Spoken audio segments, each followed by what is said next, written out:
Hello! Today we are starting a new series on the channel. This is my custom collection for the summer of 2024. It's no secret that I have a lot of beauty products in my life, and I really don't need to be purchasing much, if anything, at this point. But one of my favorite things to do is play around with what I have, build color stories, find inspiration, and I really love to go online and see what brands are releasing and kind of try to dupe out those collections. But this is not duping out anything specifically, it's just pulling out some things that I've been loving and some trends that I've been seeing and kind of putting it all together to create my own summer collection. So let's go ahead and get right into it, and we will start by discussing the nail polishes that I picked for my collection. First up, we have ILNP Blue Lagoon. This is what Linry would call a flaky bomb. This has kind of a micro flaky in it, and it's very similar to a lot of my other favorite ILNP shades like Opal Sunset and Downtown, in that it has a sheer jelly base with a kind of micro multicolored flaky and a holographic sparkle. The base on this one is a pretty true blue in my opinion, and then within that blue base we have a gold, green, and a little bit orange kind of micro flaky within it. And again, it also has that separate holographic sparkle. It just is a very dimensional polish, has a ton of intrigue within it. And though I'm not normally a blue person, this is like such a true striking blue. I've just been really enjoying wearing it. I've previously talked about this, but I have a lot of nail damage from being a biter and a nail picker for a long time. I do not bite my nails anymore, but unfortunately still bear the consequences of doing it for so long. And so I have very difficult nails to paint. They're very ridged and fragile, but this polish, even with all of that considered, I find is good in 2 coats, no visible nail line. You can kind of see like the half moon on the top of my thumb if you're looking completely out of the light, but with all of those flakes and things within the polish, it really is hard to see any nail line on this one in 2 coats. Next, we have Cupcake Polish Bermuda Triangle. Cupcake Polish is a brand that I've definitely tried far less than ILNP. ILNP has the biggest stake within my complete nail polish collection, but I have enjoyed what I've tried from Cupcake Polish. This shade Bermuda Triangle is a very sheer kind of true Kelly green with a pink to gold to green shift within it. And this is one where that base is really, really sheer, but there is so much shimmer that when looking at it face on, you can't see any visible nail line. I did build this up to 3 coats when I was swatching it for you all, just so that way you could see what it looks like when it's a little bit more opaque. But if you have longer nails than me, you may still see a visible nail line on this regardless of if you do 3 coats. I also have recently picked up Sunshine Crush, which was what inspired me to pull out these polishes for the summer in the first place. And if you follow me, this may be a little surprising to you. I have a ton of Holo Taco nail polishes, but I'd come to the conclusion that I just didn't get along with the formula, and so I haven't made a purchase in about 2 years. However, this shade was really haunting my dreams ever since it came out, and I also have been trying so hard to find a dupe to the shade Alien Infatuation that I decided, you know what, I'm just going to pick up the original thing and see if I still feel the same way about the formula. And I will say I am enjoying it way more than I have in the past. I also went back and added some nail polish thinner to some of my older Holo Taco shades, and I find that I'm enjoying using those again as well. So I'm happy to report that I'm back on the Holo Taco train, and Sunshine Crush is just the ultimate me kind of color. It's got a golden, I would say more opaque base. I know I watched Linry's review of this collection and it seemed a little bit more sheer on her, but on me, I find that in 2 coats, this is very opaque. I also enjoy the crushed hollow formula within it, and then of course it has this red shimmer, although it's not the strongest shimmer I've seen in a polish. I picked up KB Shimmer Any Way You Slice It last year at the Polish and Beauty Expo, and ever since it has been a favorite. It is so beautiful. I recently did a reel where I compared this to the Shine by SD shade Daylight. I didn't include that in the palette, but it is a very, very good match, and I just love this bright, punchy orange. It's got a pretty sheer base, but it makes up for that in just a ton of sparkle in this formula. Even on 2 coats, I find that this looks completely opaque just because of how much shimmer is in here.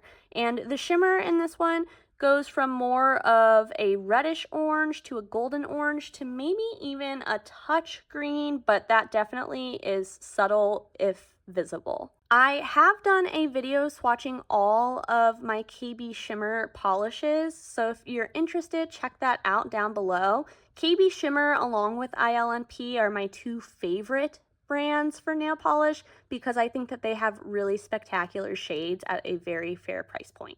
This next nail polish is another new to me polish this season. This is Bluebird Lacquer, and this is the shade Chickadeelicious. It is a very neon coral shade with a green to kind of pinky purple shimmer in it.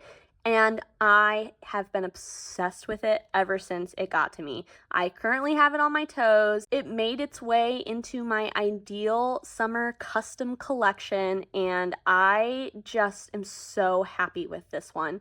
I had only tried one Bluebird lacquer before this from Polish Pickup, and it also impressed me to no end. I also feel like Bluebird has a pretty fair price point as well. It seems like a lot of their shades on their website are $11, although they're one of those nail polish brands where like the site goes up when they have a collection, then it goes down, and they don't keep stock consistent. So keep that in mind, but I will say the things that I have picked up, I have really enjoyed. Next, we have Clionadh Waltz of the Flowers, and this came out as a part of their, I think it was like a 12 days of Christmas set that they did, where it was like an advent calendar, and I didn't get the whole thing, but I saw Newport swatch this on Instagram, and I knew I had to have it. It's got a very light pink leaning base. On the nails, I find that it looks way more pink than it does in the bottle, but on top it's got a very, very strong multi-chrome shift from a gold to a green to blue, and it even looks a little bit purple on the edges of my nails. I tried to capture that but was really struggling, so I took some photos to show those most extreme shifts that I'm able to see. The particle size on this is like a micro particle. It looks way more metallic and less like visibly sparkly than some of the other shades that I've shown thus far, but I still love it nonetheless. They really have found a way to take their eyeshadow formula and transfer it to look exactly the same in a nail polish. It is amazing. Because of the light base color on this one, I did go ahead and decide to swatch this in 3 coats as well, just so that way you could see it built up. If you have longer nails, you probably will need a 3rd coat. Cirque Colors Jammin' Out was actually a part of their spring tea collection, if I remember correctly. I got this when they were doing their 20% off site-wide sale, and when I saw Polished Yogi swatch this color, I knew it was going to live in my head rent-free. It has a very, very sheer base, and it does have a purple tint. It's a little bit more of a warm purple tint, but then you can see it's got this strong blue, kind of purple, violet, indigo range shimmer within it. And then it has that shimmer graphic holo that they've trademarked.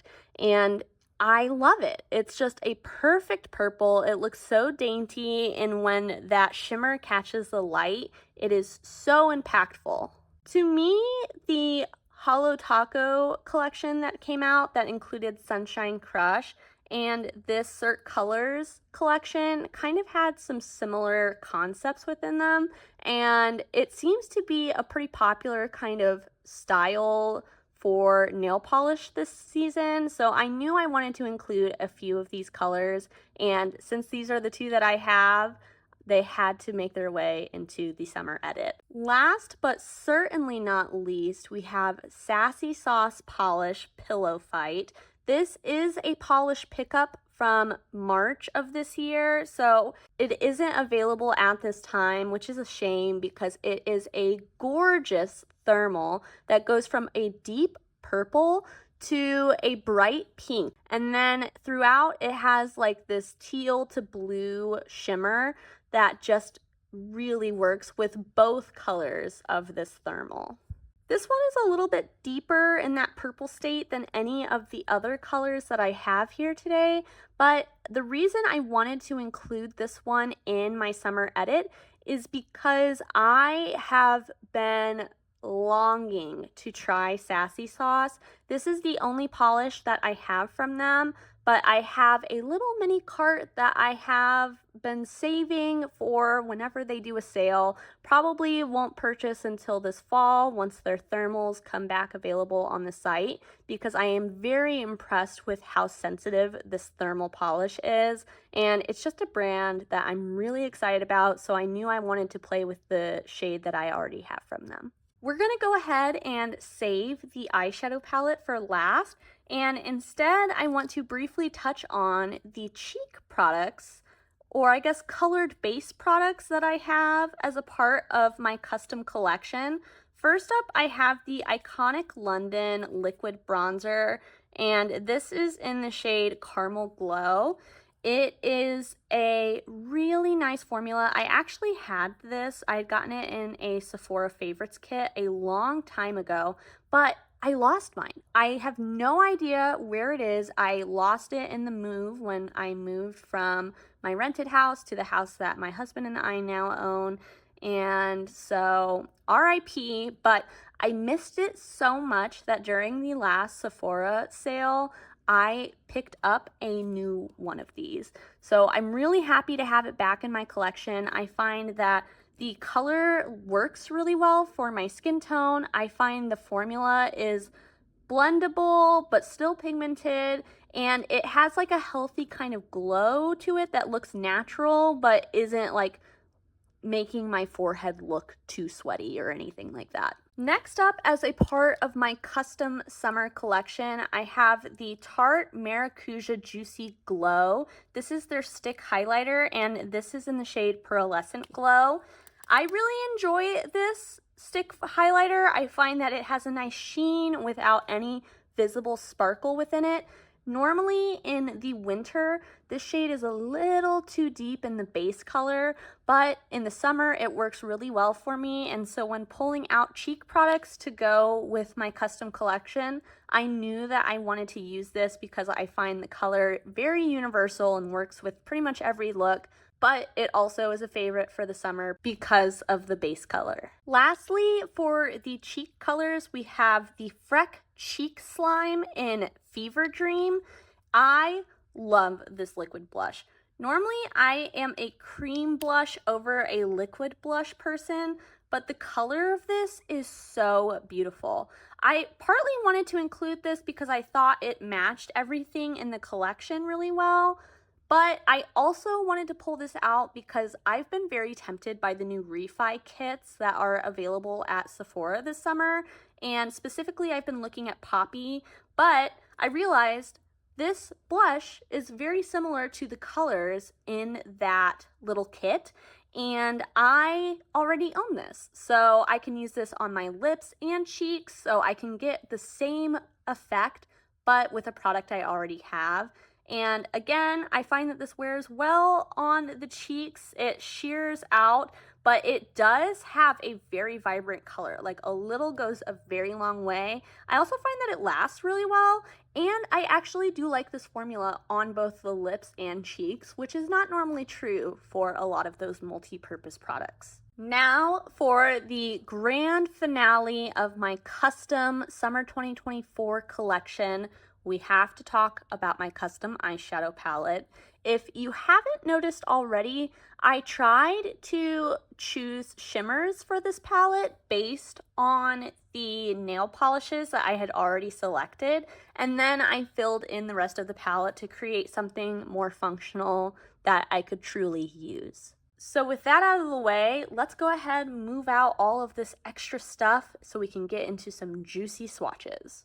This first shade is from MBA Cosmetics, and it's called Glowtastic. It is a very smooth multi-chrome formula, and it picks up easily, but I have found that this has gotten some pretty bad hard pan. I'm happy that I'm still able to pick it up, but definitely not my favorite thing. This shade is supposed to be kind of mirroring the Clionadh Waltz of the Flowers shade, although the base on this one is cooler and lighter, but the shift within it is the exact same. So it kind of goes from like that gold to a green, and then on the more extreme angles, you can see it going teal as well. And I thought that this one was really versatile as like a potential inner corner shade or a lid shade on me. When I design my custom palettes, I always try to think about looks in both a row, a column, and in a quad. For today, I'm just going to swatch row by row, but if you're looking at the color story and wondering about placements, that's kind of what goes through my head as I'm building something out. And if you're curious about my process, I'll link a video I've done previously walking through how I build my custom palettes. But for now, let's go ahead and swatch this deep, true purple matte. This is called Violet Saberwing, I want to say. It was from Nomad Cosmetics when they were doing singles for like half a second. I don't think they're still doing that. It's the only time I've tried Nomad, and the mattes are really, really vivid. I did not love the shimmer that I picked up, but I have heard that they've changed their shimmers formula, so maybe it's different now. This one though is pretty true to how I described it. It is like a true purple. Like when I think of the color purple, this is like as true of a primary purple as I can think of. And since I had so many purple nail polishes, I knew purple was going to be a pretty large component of this palette. And I wanted to have a deeper purple to kind of blend out and deepen the corner when I use some of these purple shimmers. Next up, I have a Pretties for Your Face shade. This is one of their multi-chromes, and it's called Windigo. It doesn't really have a ton of multi-chrome shift to me, but it does have a really beautiful multicolored sparkle. I'm hoping you can see that on screen. In person, I see orange, pink, purple, and blue sparkles within the shade. It's got a little bit of a deeper base when it's outside of the light, and even looks a little bit more indigo rather than true purple in the base. And it does have a slight gold shift, although I'm not sure I'm going to be able to capture that. But this one is representing the Cirque Colors Jammin' Out shade, which has that really beautiful like holographic sparkle in it that makes it look so dimensional. And I thought that though this isn't a holographic eyeshadow, it kind of captured the same essence, and it had that blue sparkle specifically within it that I love in the Jammin' Out shade. And I should show for reference really quick too, Waltz of the Flowers is on my middle finger here compared to the shade Glowtastic from MBA. Last for this purple row, we've got Pretties for Your Face Arctic Blast. And this is representing the Sassy Sauce thermal polish. And obviously I can't capture that thermal shift in an eyeshadow, but for my choice for this one, I wanted something with a really strong blue shift, and it does have that purple base, but that blue shift also does go pink, which I'm not sure if I can get all of the way how vibrant of a pink it goes, but because it's got both the blue, pink, and purple within it, I thought that this was probably my best bet for getting all of those different colors in one eyeshadow. Plus, I mean, just look at it. It's so, so beautiful. This next shade doesn't have a correlating nail polish. It is just a shimmer that I use to kind of build out the palette as a potential inner corner highlight. I thought it would work well with the highlighter that I chose for this collection. And this is a depotted shade from one of the Kaja Beauty Bento boxes, which I depotted all of them and then added some magnets in the bottom to make them really nice little travel palettes. This shade is just a sheer base with a really beautiful gold micro sparkle throughout. No shifts or anything, but I thought it worked really well with the rest of this palette. Next, we've got Glaminatrix Fairy Garden, and this, of course, is correlating to Cupcake Polish Bermuda Triangle, which you can see here on my thumb in comparison. I think that the shade match on this is pretty dang perfect, although maybe Fairy Garden is a little bit more bluish in that base, but I don't know. I think they're pretty close. This one, like the Cupcake Polish shade, goes from this like purpley pink to a gold to a green, although I struggle to capture the most extreme shifts in the eyeshadows on camera. Again, I wanted something to deepen out some of these looks, and so I pulled out Sydney Grace Evergreen, which I thought matched the tone of Bermuda really well, but then leaned a little bit more blue so that way it could work with some of the other elements of this palette.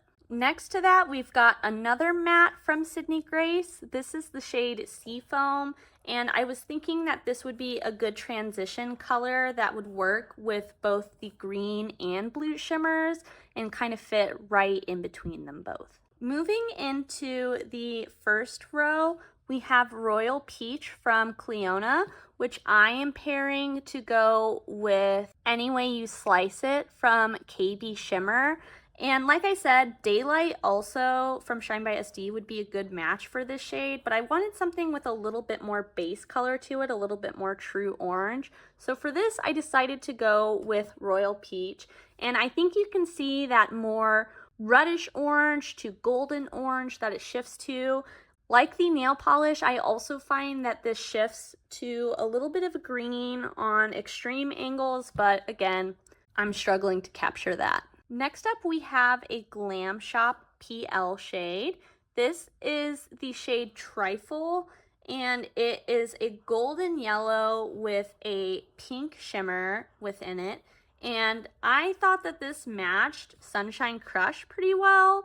It's a little bit more of a true yellow than Sunshine Crush is. Sunshine Crush is like a little bit more golden leaning orange, but with that pink shimmer in it, I thought it matched the vibe pretty well, and so I wanted to throw it in here. Plus, I just love a good yellow. So good. Speaking of yellow, we've got a pretty true yellow matte here. This is the shade Night Eyes from Menagerie. Unfortunately, I don't think that they sell their eyeshadows as singles anymore, which is a huge bummer. They were one of my favorite matte eyeshadow creators, but that's okay. I've still got my hands on this one, and it works so well for this palette. I was hoping that the tone of this, since it is so true primary yellow, could kind of lean into the warmer shades as well as the cooler like green shades. Last up in this third row, we have Looxi Liquid, which RIP Looxi. I am gathering my thoughts about all of the Looxi stuff that's been going down to make a video about that, but in the meantime, I would recommend checking out Hot Vegan Hannah's video if you haven't seen it yet. I don't think that this is available, and it may not be available ever again, but I've got it, and it worked so well with Blue Lagoon from ILNP that I just wanted to have it in this palette. It's got a blue base, definitely lighter and a little bit more cool leaning blue than Blue Lagoon, but that golden to green kind of sparkle on top is so similar that I just couldn't miss the opportunity to include this one. Moving into the last row, we're starting with an orange matte called Sunglow from Copacetic Cosmetics. This is a little, like, I don't know, a little bit more warm leaning as an orange, but I also thought it did work well with that yellow. So, you know, just a matte to round out the palette. Nothing much to say about it. If you've been following me for a long time, this will be a blast from the past. This is a depotted shade from the ItsBel Break the Rules palette, and it matches Chickadeelicious from Bluebird Lacquer so well. Honestly, when I saw the Bluebird Lacquer shade when it was being sneak peeked, it made me immediately think of this eyeshadow. They are like the same exact base color with the same exact shifts. This last shimmer doesn't have a correlating nail polish, and honestly, it's because I don't have a nail polish quite like this. This is the shade Goblet from Clionadh, which has quickly been becoming a favorite. It, like the shade before it, has kind of a peachy corally base, but instead this one has a really strong yellow gold to green to a little teal shift, and I have been obsessed with this eyeshadow. It is quickly becoming one of, if not my favorite. I'm struggling to fit this last one, but last we've got a matte shadow. This is depotted from a BH Cosmetics palette, although I don't remember which exact palette it is. One last time, here is the full set of swatches from my custom palette, along with all of the nail polishes that inspired the color story for the collection, and more specifically, the color story for this eyeshadow palette. Thank you all so much for watching this new video. Let me know what you think of this new custom collection series, and if there are any themes that you would like to see me build a collection around in the future. Also, let me know if this collection were for sale, are there any things that you would want to buy from it? And lastly, what are some color stories that you have been gravitating to this summer? Whatever your thoughts are, please leave them down below. And until I see you next time, I hope that you stay safe, stay healthy, stay happy. Bye!